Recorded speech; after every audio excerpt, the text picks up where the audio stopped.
बस उठो, जूते पहनो और दौड़ने लग जाओ। अक्सर ज्यादातर लोग इसी तरह से रनिंग करते हैं और कुछ समय के बाद उनके बॉडी यानी शरीर में तकलीफ पैदा होने लगती है। दरअसल इसकी वजह उन्हें रनिंग करने का सही तरीका का पता नहीं होना है। अगर आप रनिंग को डीपली समझने की कोशिश करेंगे तो रनिंग कोई आर्ट यानी कला नहीं बल्कि एक साइंस यानी विज्ञान है, जिसे ज्यादातर लोग जानते ही नहीं है। ठीक उसी प्रकार जैसे किसी बल्लेबाज को ये बात पता होती है कि मुझे क्रिकेट किस तरह से खेलना है, कुछ ऐसे फैक्ट्स होते हैं जो एक कुशल बल्लेबाज को पता होती है और उन्हीं सब चीजों के चलते वह क्रिकेट में लंबे समय तक टिका रहता है। ठीक उसी प्रकार रनिंग में कुछ ऐसे फैक्ट्स हैं जिनकी मदद से आप बिना थके लंबे समय तक दौड़ सकते हैं और सिर्फ दौड़ ही नहीं सकते हैं, अगर आप चाहे तो उन रिकॉर्ड्स को अपने नाम भी कर सकते हैं जिनके लिए आप रनिंग की लगातार प्रैक्टिस कर रहे हैं। आपने कई जगह ये बातें सुनी होगी कि दौड़ने से स्टेमिना बढ़ता है और शायद आप इस चीज को मानते भी होंगे, जो कि सच भी है। लेकिन क्या आपको पता है कि रनिंग से सिर्फ आपका स्टेमिना ही नहीं बढ़ेगा बल्कि आपके शरीर में ऐसे ऐसे गजब के चेंजेस यानी परिवर्तन भी आएंगे जिसके बारे में अभी आप अंदाजा भी नहीं लगा सकते हैं। स्टेमिना बढ़ाना रनिंग का सिर्फ एक छोटा सा पार्ट है। तो दोस्तों ये वीडियो आपकी जिंदगी की सबसे स्पेशल वीडियो होने वाली है, इसलिए इस वीडियो को शुरू से लेकर एकदम लास्ट तक देखना, क्योंकि इस वीडियो में जो बातें मैं आपको बताने वाला हूँ वह कोई साधारण बात नहीं है और आपको कम से कम अपने शरीर के लिए इन बातों का पता होना जरूरी है। तो चलिए वीडियो को शुरू करते हैं। फैक्ट नंबर 1, क्या आप उसेन बोल्ट को जानते हैं? इन्हें वर्ल्ड यानी दुनिया का सबसे तेज दौड़ने वाला इंसान माना जाता है। इन्होंने 3 ओलंपिक्स में 8 गोल्ड मेडल अपने नाम किए हैं और सिर्फ इतना ही नहीं, 2008 से सभी ओलंपिक्स के 100 मीटर और 200 मीटर रेस में जीतकर वर्ल्ड रिकॉर्ड बना चुके हैं। इन्होंने रनिंग करने के बहुत ही इंटरेस्टिंग फैक्ट्स बताए हैं और साथ ही उन्होंने ये भी बताया है कि फाइनल रेस में आपको क्या सोचना है जिससे आपके रेस में जीतने के चांसेस ज्यादा हो। तो पहले हम जानते हैं कि रनिंग का सही तरीका क्या है। Position of head, hands and shoulders यानी आपके सर, हाथ और कंधे की स्थिति।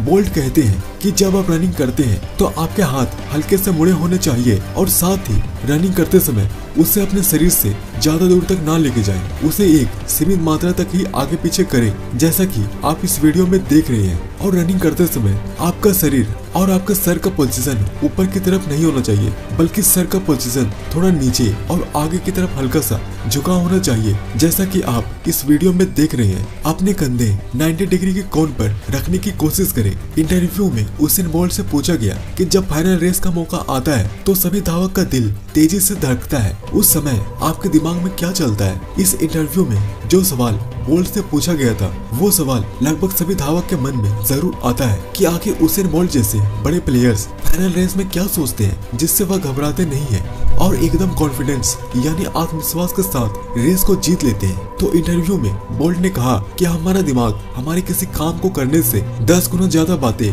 पहले ही सोच लेता है, यानी आप जिस काम को करना चाहते हैं उससे रिलेटेड आपके ब्रेन में 10 और बातें ऑटोमेटिक ही आ जाती है, जिससे ज्यादातर लोग घबरा जाते हैं। तो रेस जैसे जगहों में बोल्ट कहते हैं कि मैं उस समय रैंडम बातों के बारे में सोचने की कोशिश करता हूँ कि जैसे रात में मैं खाना क्या खाऊंगा, आज मुझे किससे मिलना है, आज मेरा डाइट प्लान क्या होगा, एटसेट्रा एटसेट्रा। इस तरह से आपके ब्रेन का संतुलन बना रहता है और आप बिना घबराए उस काम को कर लेते हैं। Fact number 2, correct breathing techniques यानी सांस लेने की सही तकनीक। दोस्तों नॉर्मली जब हम सांस लेते हैं तब हम अपने फेफड़ों के ऊपरी हिस्सों का इस्तेमाल करते हैं और जिससे हमारे बॉडी यानी शरीर को सही मात्रा में ऑक्सीजन मिल जाता है, जिससे शरीर की सभी एक्टिविटी यानी क्रियाएं आराम से होती है। जबकि हमारी फेफड़ों की ऑक्सीजन को स्टोर करने की कैपेसिटी लगभग 6 लीटर तक होती है। नॉर्मली हम आधा लीटर ही ऑक्सीजन लेते हैं और आधा लीटर कार्बन डाइऑक्साइड छोड़ देते हैं, यानी कि जितना गैस हमने शरीर के अंदर लिया उतना ही गैस हमने अपने शरीर से बाहर छोड़ दिया। तो इस स्थिति में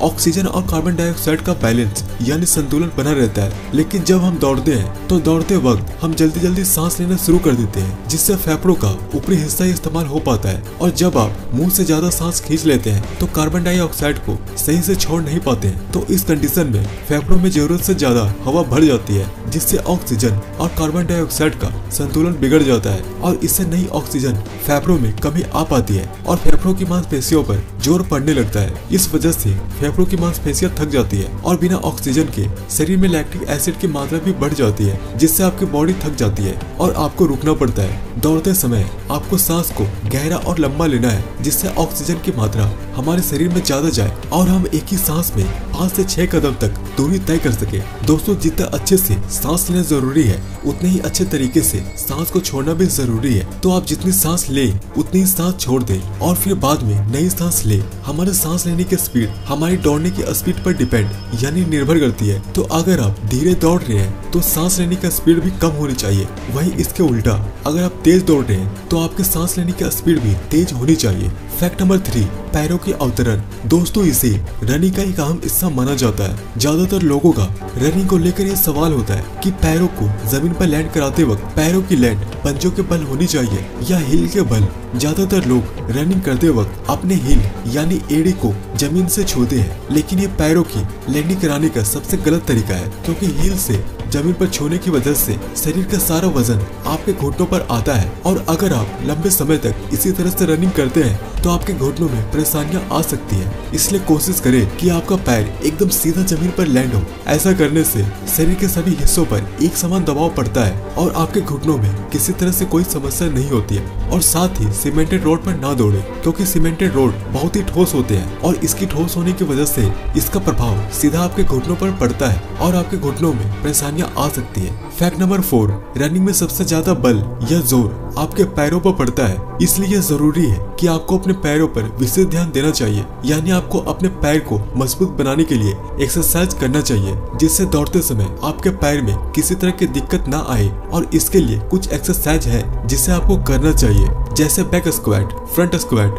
walking lunges, reverse lunges, etcetera etcetera. इन एक्सरसाइज को अगर आप पहली बार करोगे तो आपको फील होगा कि ये काफी हार्ड एक्सरसाइज है, लेकिन इससे घबराने वाली कोई बात नहीं है और इसे आपको रेगुलर करते रहना है। और इन एक्सरसाइज की टाइमिंग को भी आपको धीरे धीरे बढ़ाते जाना है। इन एक्सरसाइज को आपके लेग्स के लिए काफी अच्छा माना जाता है। इन तरीकों से आपके लेग्स बहुत ही जल्दी मस्कुलर बन जाते हैं। फैक्ट नंबर 5, तो दोस्तों, जब आप अपना स्टेमिना बढ़ाने के लिए इतना सब कुछ कर रहे हो तो ये भी जरूरी है कि आपको अपने डाइट यानी आप अपने दिन भर के खान पान पर पे ध्यान दें, क्योंकि ऐसा कई बार होता है कि जब आप छोटा से छोटा एक्सरसाइज भी करते हैं तो बस 5 से 10 मिनट में ही आपको ऐसा लगता है कि यार अब मेरे बस की बात नहीं है। तो इसकी केवल एक ही वजह होती है और वह वजह आपके बॉडी यानी शरीर में इंडोरेंस यानी सहनशीलता का कम होना, या दूसरे शब्दों में कहूँ तो आपका रोज का खराब डाइट प्लान है। तो अभी मैं आपको जिन खानों के बारे में बताने जा रहा हूँ उसे आपको रोज के डाइट प्लान में शामिल करना है। इससे आपका स्टेमिना तो बढ़ेगा ही, साथ ही साथ आपके शरीर में और भी कई गजब के चेंजेस आपको देखने को मिलेंगे। मैं आपको 3 खानों के बारे में बताने जा रहा हूँ जिसे आपको अपनी डाइट में रोजाना शामिल करना है। अगर आप इन खानों को लगातार 1 मंथ तक फॉलो करते हैं तो इससे आपका स्टेमिना बहुत ज्यादा बढ़ जाएगा। तो इसमें से सबसे पहला चीज जो आता है वह है ग्राम यानी कि चना। चना में भरपूर मात्रा में प्रोटीन होती है जो आपके शरीर को बहुत जल्दी शक्तिशाली बनाता है और इसलिए आपको चना को जरूर खाना चाहिए। आपको रात में सोते समय चने को फूलने के लिए छोड़ देना है और सुबह उठते ही जब आप रनिंग करने जाओ या एक्सरसाइज करने जाओ तो चना का पानी जो होता है उसे पहले पी लेना है और जैसे ही आप रनिंग या एक्सरसाइज करके वापस आ जाते हो तो उस समय आपको जो फूला हुआ चना है उसे आपको खा जाना है। दूसरे नंबर पर आता है मूंग। दोस्तों, मूंग में भी बहुत ज्यादा प्रोटीन के साथ फैट भी पाया जाता है और इसे भी आपको चना की तरह ही खाना है। इसके और ज्यादा अच्छे परिणाम के लिए अगर हो सके तो आपको इसका पानी को भी पी जाना है। ज्यादातर लोग इसका पानी को पीना पसंद नहीं करते हैं क्योंकि इसका पानी बहुत ज्यादा कड़वा। दोस्तों, तीसरे नंबर पर आता है बनाना यानी कि केला। एक केले में लगभग 3 ग्राम फाइबर होता है जो पाचन तंत्र को